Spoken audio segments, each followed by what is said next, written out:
air strikes one secret facility and a setback so big that it might take Iran years to recover. दोस्तों इस news में एक shocking statement दिया गया United states Congress के अंदर which is CIA director John Ratcliffe ने ये बोला कि the American military has destroyed Iran's lone metal conversion facility and it has delivered a monumental setback to Tehran's nuclear ambitions. ये facility यहाँ पे इसका मतलब ईरान के यूरेनियम इनरिचमेंट प्रोग्राम के लिए एक कोर इंफ्रास्ट्रक्चर जो थी अब वो फैसिलिटी है कंप्लीटली डिस्ट्रॉयड.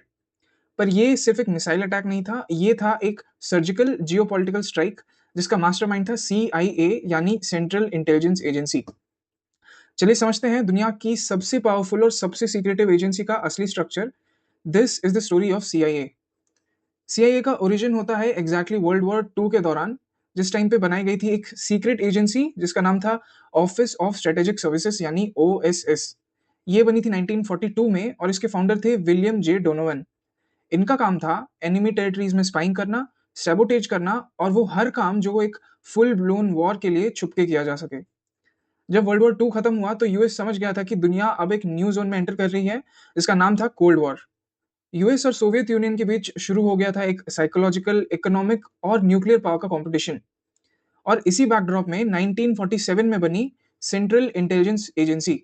सीआईए कोई पुलिस या लॉ एनफोर्समेंट एजेंसी नहीं है, ये है एक फॉरेन इंटेलिजेंस एजेंसी जो अमेरिका के लिए दुनिया भर से सीक्रेट इंफॉर्मेशन कलेक्ट करती है.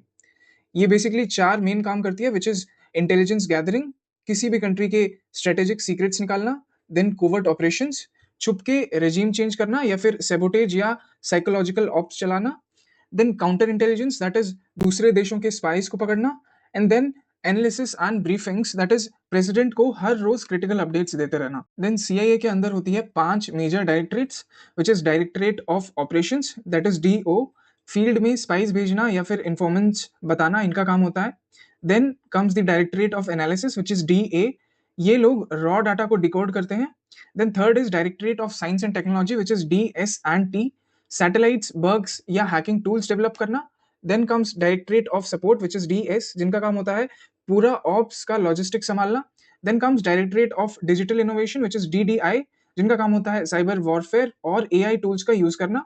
ये पूरा स्ट्रक्चर मिलके बनाता है एक ग्लोबल सर्विलेंस मशीन जो किसी भी देश की गवर्नमेंट से ज्यादा पावरफुल है.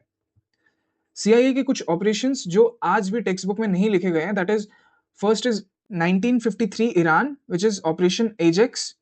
यूएस ने ईरान के elected prime minister that is Mossadegh को हटाकर शाह को सपोर्ट किया.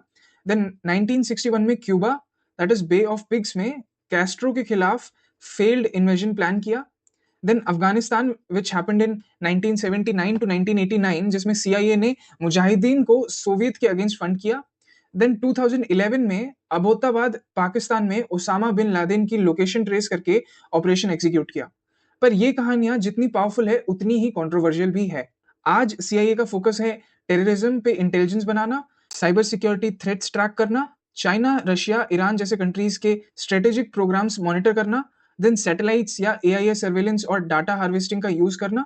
और इसी मॉडर्न वॉरफेयर का एक पार्ट के रूप में ईरान की न्यूक्लियर साइट पे रिसेंट स्ट्राइक भी हो गई. Now the conclusion and the power behind the shadows is the CIA. आपको लगता है सीआईए जैसे एजेंसीज का होना जस्टिफाइड है या एक इनविजिबल थ्रेट है ग्लोबल डेमोक्रेसी के लिए? कमेंट्स में जरूर बताएं. और ऐसे ही जियोपॉलिटिकल ब्रेकडाउन्स के लिए you can check out the channel later. And इस न्यूज के एंटायर हेडलाइंस के लिए stay tuned to the part 2 of the video. जय हिंद.